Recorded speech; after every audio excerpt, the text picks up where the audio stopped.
to increase understanding of public policy issues, to encourage informed and active participation of citizens in government, and to influence public policy through education and advocacy. The League is also nonpartisan. Throughout the 91-year history, the League has built a solid reputation of providing fair and informative candidate debates. Members do the hands-on work that protect democracy and lead to civic engagement, such as the forum that we are bringing you today. If you are interested in joining the League or want more information, please pick up one of our membership brochures out back or visit our website, which is lwvwinchester.org. This program is being broadcast live by WinCam and will be rebroadcast by WinCam on Comcast Channel 9 and Verizon Channel 37. Participating in the forum today are timekeepers Maura Sullivan and Susan Lewis, who will assist the candidates and moderator in adhering to the schedule. Lastly, and without further ado, I would like to turn the mic over to our moderator for today's event, Ms. Patty Muldoon, who in turn will introduce our candidates. Patty is a member of the League of Women Voters in Arlington, Mass., but more importantly, today she is representing the League of Women Voters of Massachusetts in her role as a trained moderator who has moderated several state and local Day at the Races forum. Thank you. Now it's Patty.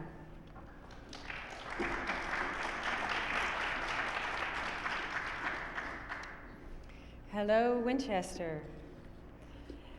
So you will note that we have 2 candidates seated here rather than 3.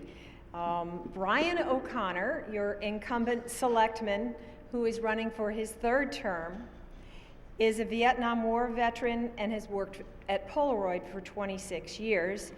And he now works as the Chief Operating Officer for the bioscience firm Entelos, which is based in California. He lives on Nelson Street with his wife and 3 grown children. Brian O'Connor is unable to be with us today because he is in California. Apparently, due to the earthquake, so many Japanese and American folks have been coming through California that he was unable to get a flight. So he sends his regrets. I know he really wanted to be here.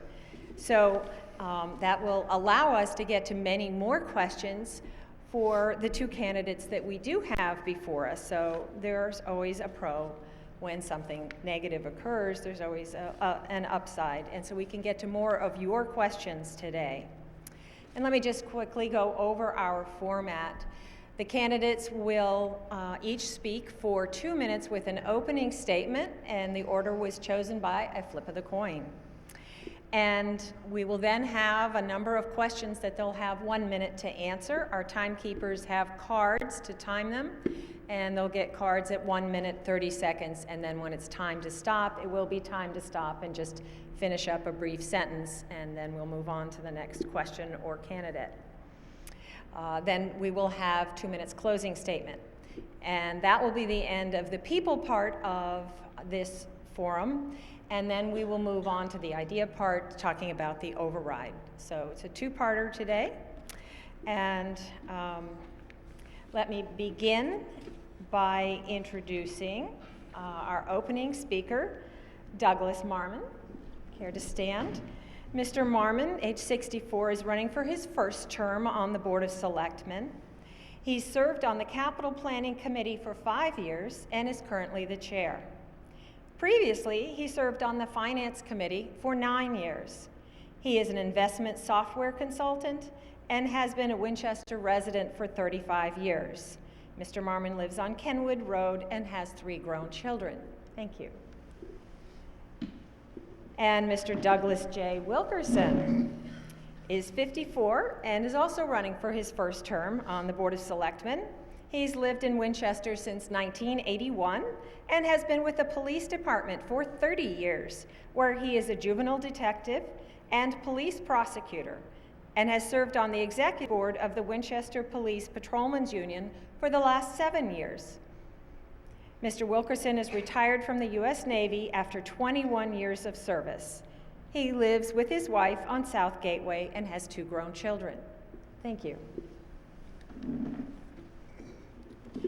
All of the questions that are coming before you come from voters in Winchester via the League sent out questions via the newspaper, cable. There were posters around town and their own website, and then screened the questions for duplicates. So these questions should be very representative.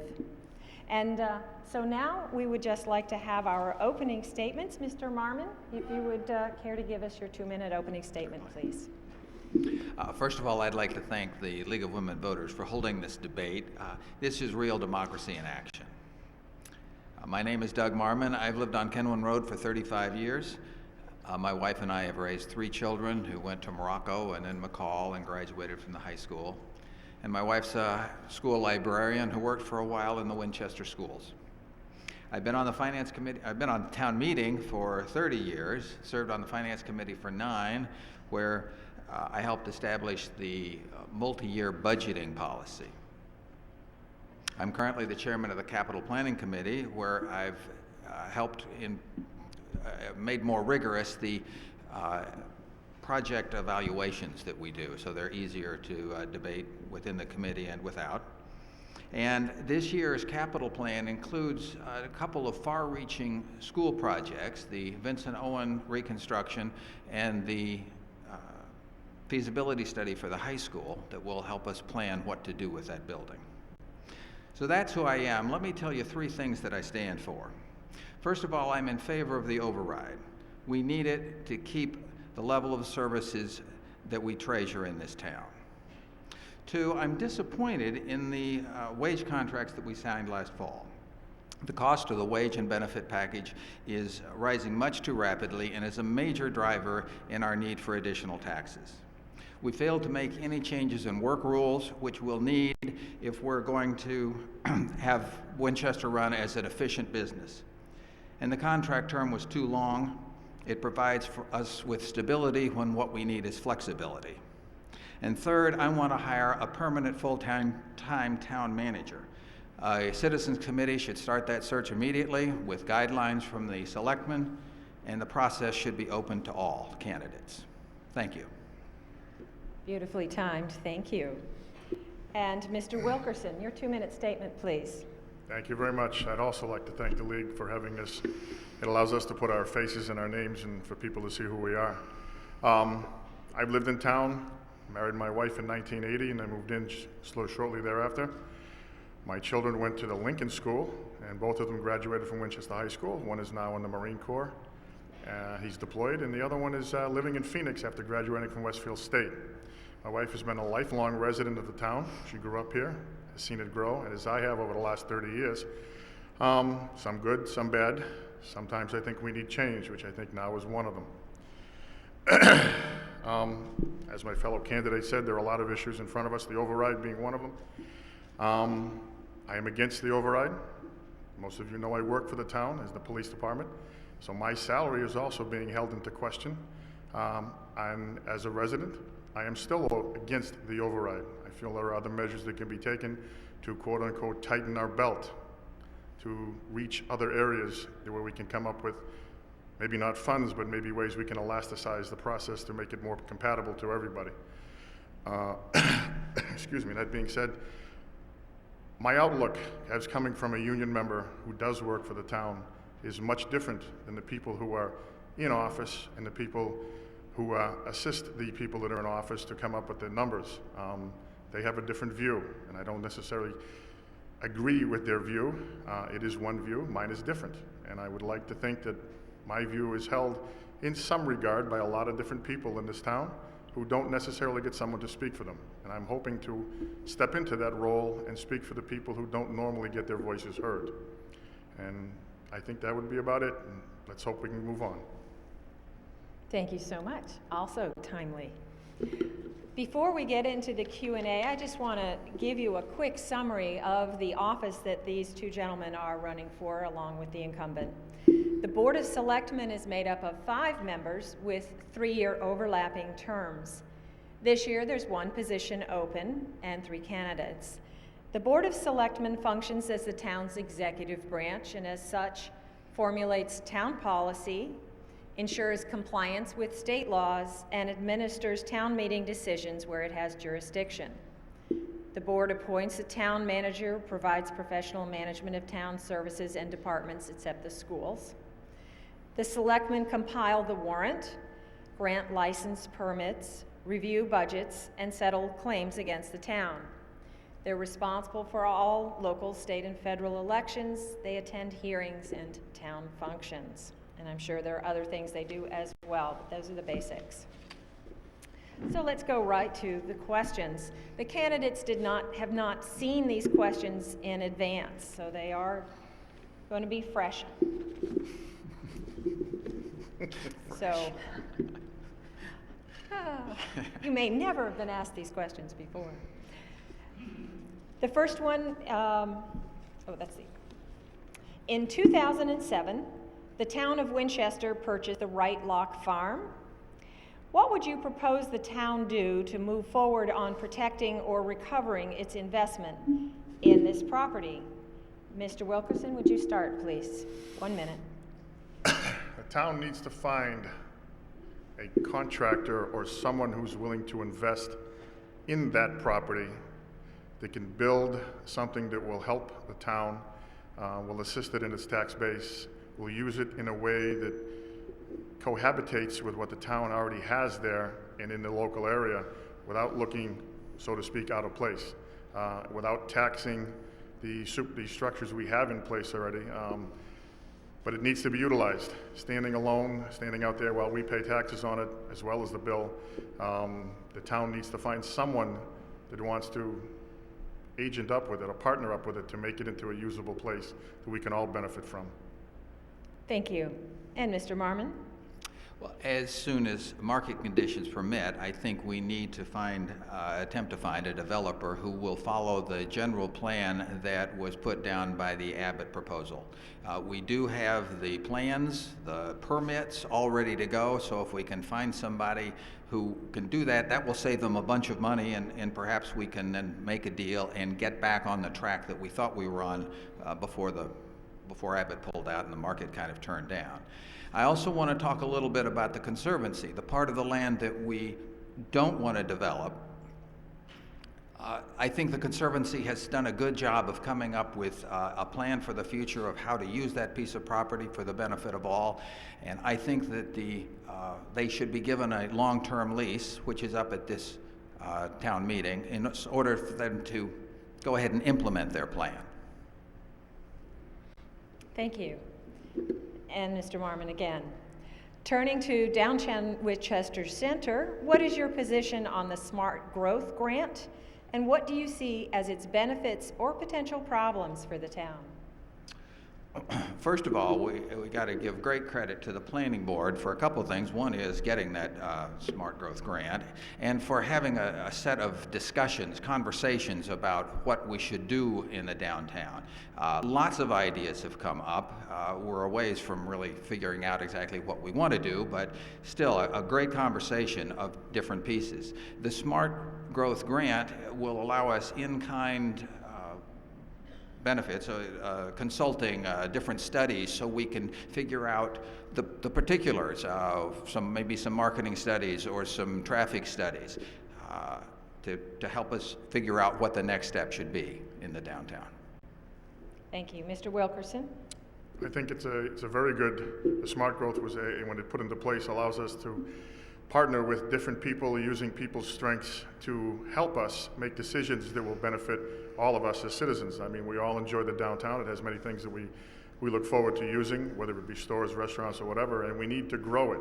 If we leave it stay the status quo, it will just get old and stale. It needs to move. It needs to change. And this will give us a way to partner ourselves with people who know how to do this, that can assist us in planning for the future, which is what we look at. We always want to go for the future. If we stay standing still, and we stand still and everybody moves around us, we need to move forward, and I think this will help us greatly in moving forward. Thank you. And again to you. What role should the Board of Selectmen have in running the town, and how hands-on should the board's interaction be with the town manager? Interesting topic. I believe the board is a governing board, It should not be a hands-on board.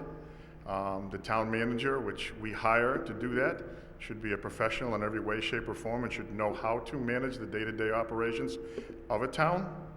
And therefore, we pay him him or her, a reasonable salary to do that. He should be qualified to do that, and he should be allowed to do that. The board should oversee his actions, but should not control his or her actions. That's the way I see the selectmen interacting with the town manager as we go on. Let's see if we can get a candidate that can fulfill that bill. Mr. Marmon? Well, I certainly agree that it's an oversight board. It does have a great deal of knowledge and interest in the work of the town manager, but it does need to step back, give oversight, and not try to do the job by itself. I think that we have that we certainly need a strong full-time town manager in order to kind of make sure that we get the balance right. Thank you. And let me offer you both some water in case you get Thank you. a little dry, all this talking. And Mr. Marmon, again, in your view, what do you think is the urgency of hiring a new town manager? I'd say it's immediate, not the hiring, but the beginning of the search process. There's no reason in my mind to wait. We need to start looking and see what we can find and continue the process until as soon as we find a good candidate and we can make it work, make the hire. Mr. Wilkerson? Well, Well, Ms. Lannon has provided very, very good services for us, the town. She was very flexible enough to fill in the role when these selectmen asked her. I do believe, I agree with my compartment here, I believe we need a full-time town manager. He or she has to be trained in all aspects, and we need to search for him or her soon. Someone needs to be in charge. I think she's doing too many jobs while she does them good. I think we do need someone who specializes in that field, and it gets put in there. Okay. So, starting again, and get the rhythm here. What does the term fiscal responsibility mean to you? And do you think the proposed $1.44 million general operating budget override is fiscally responsible? Fiscally responsible. Well, as we all are as adults, we make paychecks, or we have some type of income. We live within our means. If we cannot live within our means, we, so to speak, tighten our belts so that we don't spend as much or we have less needs. I believe the town also has to do that. As I stated earlier, I am against this override. I feel fiscally we keep reaching into our citizens' pockets, that sooner or later the pockets are going to be empty. So therefore the town, as an entity in and of itself, if it were a homeowner, it would basically tighten its own belt and find some way to not spend as much money and still get the same similar results. And I think a town needs to do that now. Same question. I think the selectmen have taken a prudent course in their deliberations. They have reduced the size of the override from their position in January, and I think it's probably as small as it can be to keep their 3-year horizon. They've done some good work in coming up with a 3-year projection. I think that the question on the override is right to be put to the citizenry. There's a good question as to whether or not we can maintain the services that we currently have or have to cut them, and that needs to go to the citizenry. It's fiscally responsible to do that. Thank you. All right, now we're dealing with health care costs for town employees, which continue to be a budget buster as premium increases outstrip revenue growth. In the private sector, business owners make unilateral decisions to control these costs, but in the public sector, that doesn't happen. What do you think is the most effective method for the town to control healthcare costs? And a second part of this question, should plan coverages be changed or co-payments increased? And that one is again to you, Mr. Marmon. I think that we should join the group insurance contract, GIC, at the state level. I think that our current health package that we give to our employees is really too rich. We can't afford it. I'm not ready to say that it should be, that we need to remove any of their bargaining rights, but I think the state could come in. The state workers have the GIC. Why shouldn't municipal workers have the GIC? Did I answer both parts? Should plan coverages be changed or co-payments increased? We'll give them a little extra time. Well, going to the GIC, I think, would do that. Yes, I think the plans that they have are richer than the plans that most of the rest of us have. All right. Same question. Do you want me to repeat those questions? Yeah, since they're two-part. Yeah, let me just repeat it. Healthcare costs for town employees continue to be a budget buster since premium increases outstrip revenue growth. In the private sector, business owners make unilateral decisions to control the costs. Public sector, this doesn't happen. What do you think is the most effective method for the town to control healthcare costs, one? And two, should plan coverages be changed or co-payments increased? You want? All right. I've answered it. As a recipient of one of those plans, I don't find it overly rich, as my partner said over here. While there are ways to change and ways to pare it down, the unions have worked with the town. Unfortunately, we can't seem to come to an agreement of how we should share the profits that are made when changes are made. By changing the co-pays or the structure, you're going into the middle and you're micromanaging it. That can be left to the experts between the town and the insurance companies and potentially the unions. The unions were given these rights many decades ago. And if this were a private entity, the town of Winchester were a private company, we wouldn't be here asking for an override. The private company wouldn't run in a deficit. And if it did, it wouldn't be around long. So therefore, the two hands don't necessarily shake. The insurances can be changed. The unions are willing to change them, or change within them.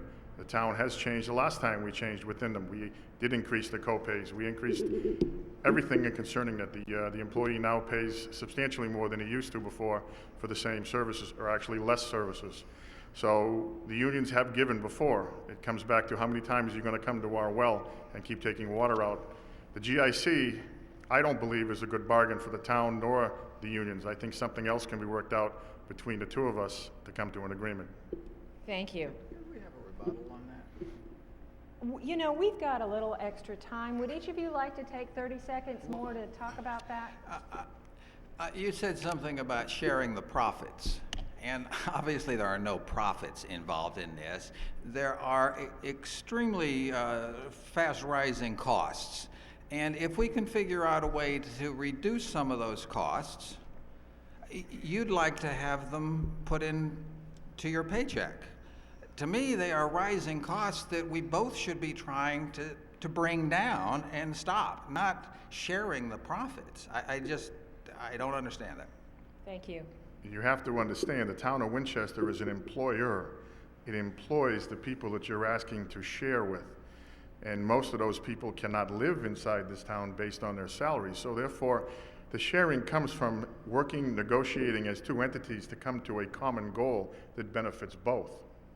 And I believe that's where we need to be. I don't think that's completely resolved the matter. We'll have to leave it to your vote. Nor will it.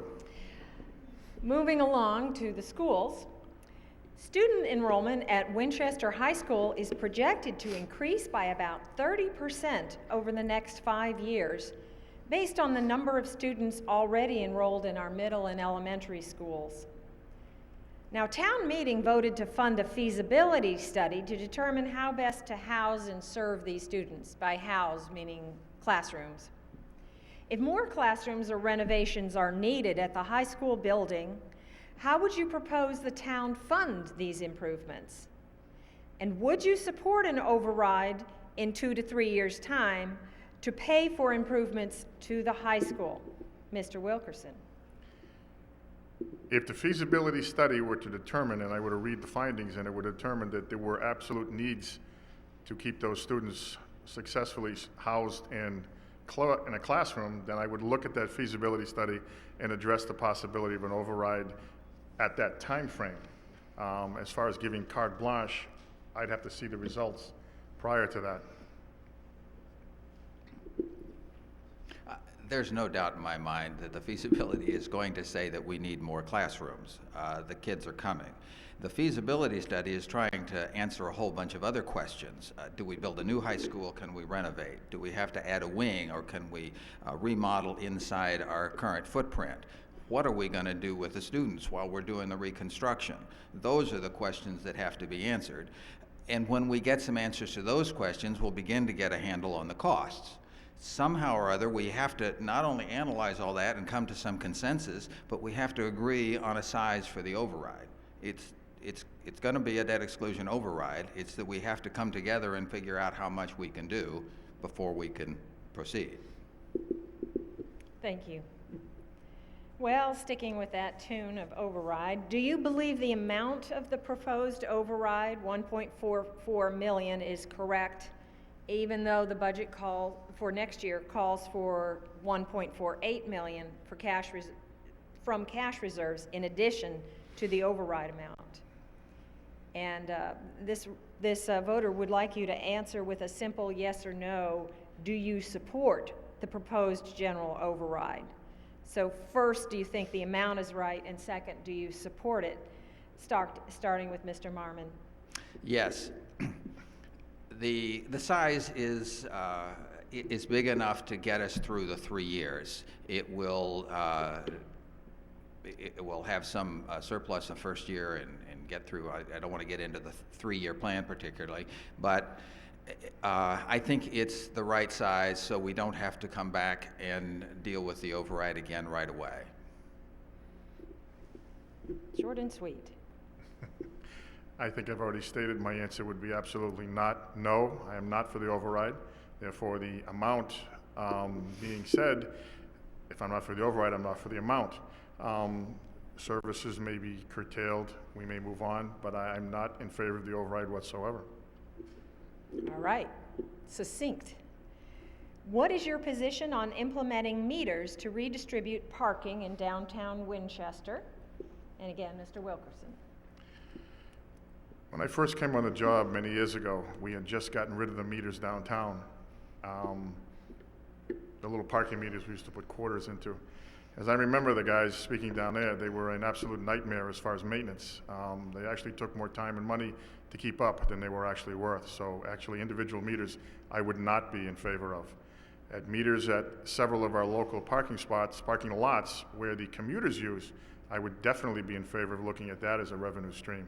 I do believe a commuter that goes into Boston on a day-to-day basis loves to come here and park for free when you look at the parking garages in Boston or Cambridge or any one of the other ones. So yes, I do think that whereas we provide the space, they should provide us some income.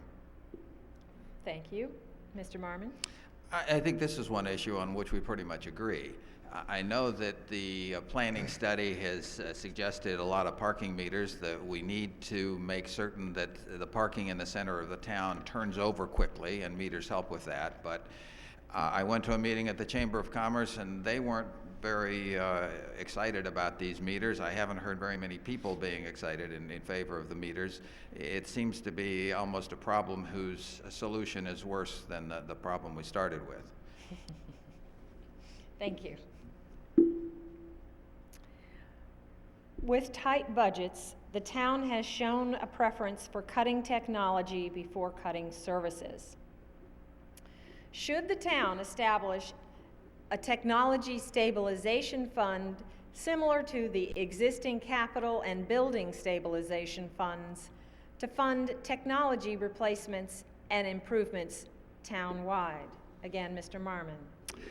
No, I wouldn't set up a separate fund for this. We do have a capital process.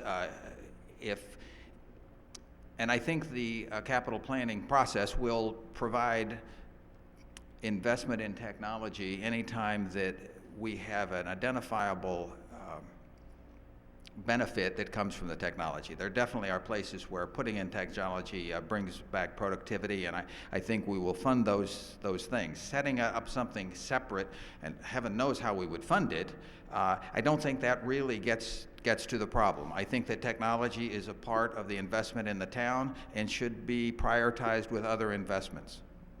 Thank you. Mr. Wilkerson?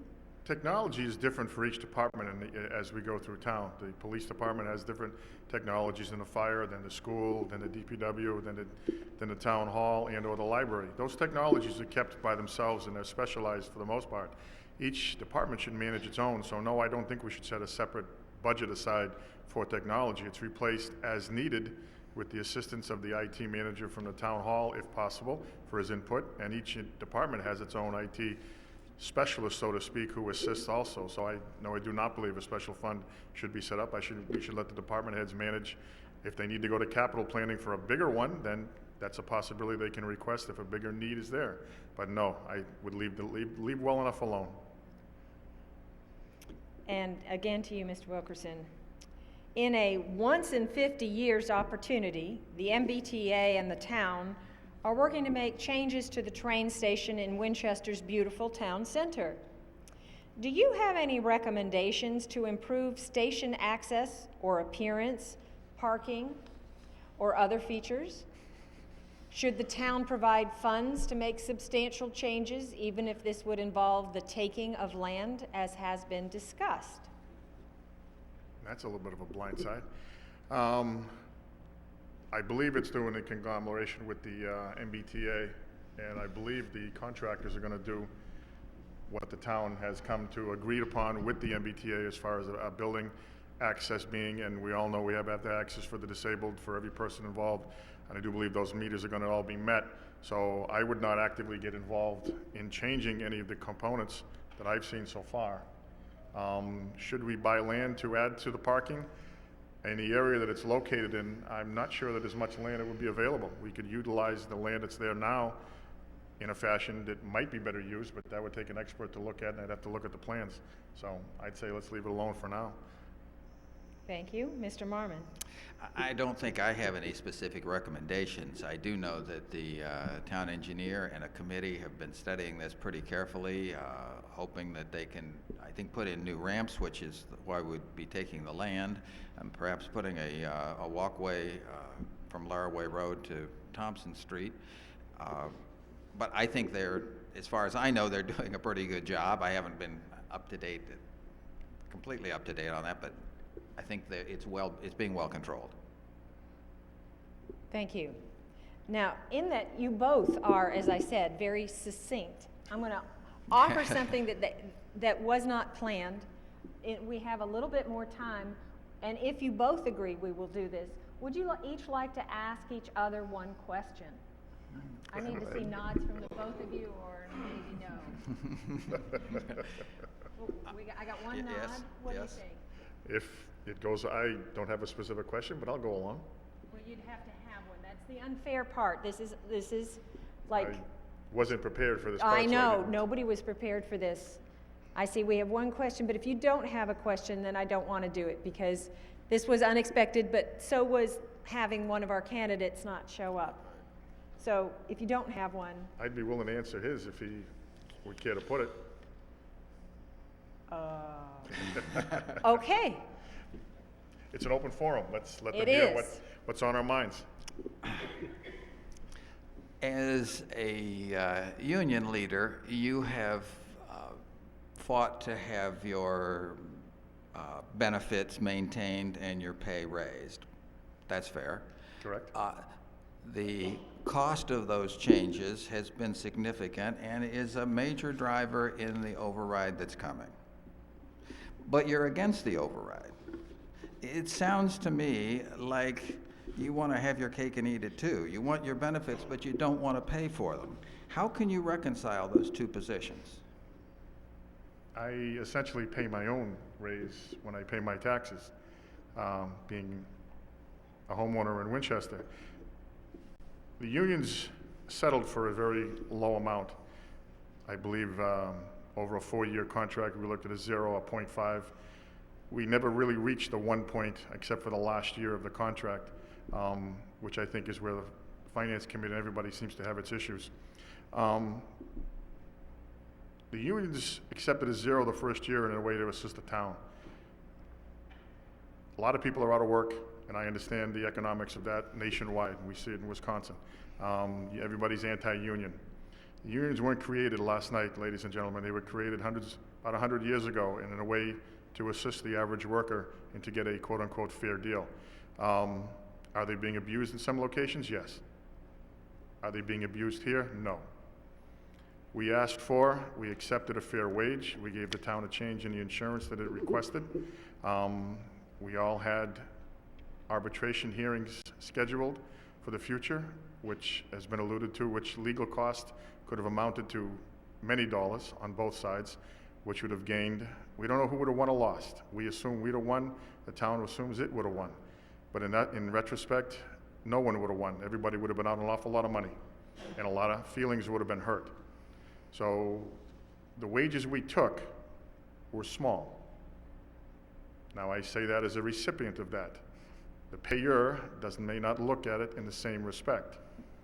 But I would ask every person out there who has a salary, when he or she goes up and asks his respective boss for a raise, he would like to get something, even if it's a small piece. And that's what we took. So yes, I can justify the unions getting a small raise. All right? And I am a member of the union. I have been for a long time. And I am the head of the union for the police patrolmen. And I have been for the last 7 years. And I have fought with these selectmen, the old town manager and the new town manager, over union contracts. 30 seconds. And I find that what we agreed to was good for both sides. Whoa. And you sure you don't have a question?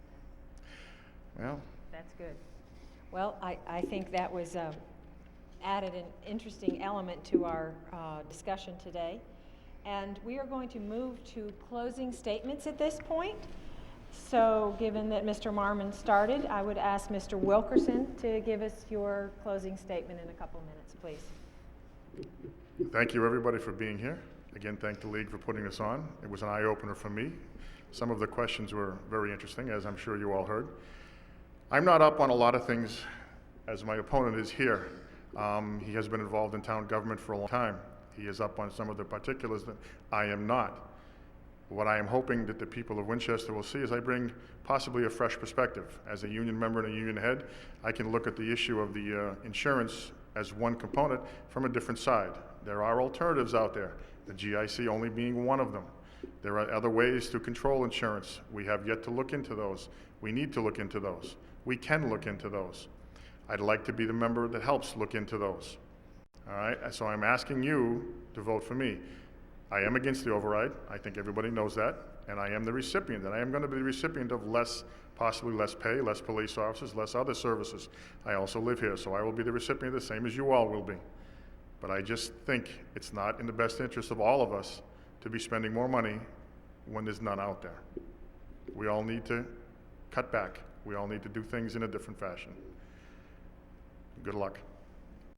Thank you. And Mr. Marmon. It's a pleasure to be here. I thank you for attending. I wish Brian could have been here. That would have made this more useful. I think Winchester is a wonderful town. It's been good to me and my family, and it's provided me with a lot of opportunities for participation in town affairs. In addition to being in town government, I have been an officer or on the board of a number of nonprofits in town: the Historical Society with the Sanborn House, the Boat Club, the Griffin Museum, Boy Scouts, my church. All of them have a good part in town and have been good to me. I've had rewarding work in them. But there are hundreds of volunteers in dozens of organizations in town that are trying to make Winchester a better place to live. There's the League of Women Voters, for one. There's the Right Law Conservancy. There's Sustainable Winchester. I could go on and on. I can't possibly list them all. The selectmen have been particularly adept at reaching out to these groups and partnering with them to help solve problems in the town. in this time of tight budgets, it's one of the few ways that we can continue to move ahead. It's not easy to get everybody on the same agenda, but a successful partnership can be a real win-win for the town. And as a selectman, I would encourage this collaborative approach. I've enjoyed public service in town and I want to continue it. I'm committed to this community. I think I have the drive and the energy to make a positive contribution to the Board of Selectmen. I ask you for your vote on March 29th. Thank you. Thank you so much. And let's give both our two Dougs, Doug Marmon and Doug Wilkerson, a hand. Thank you.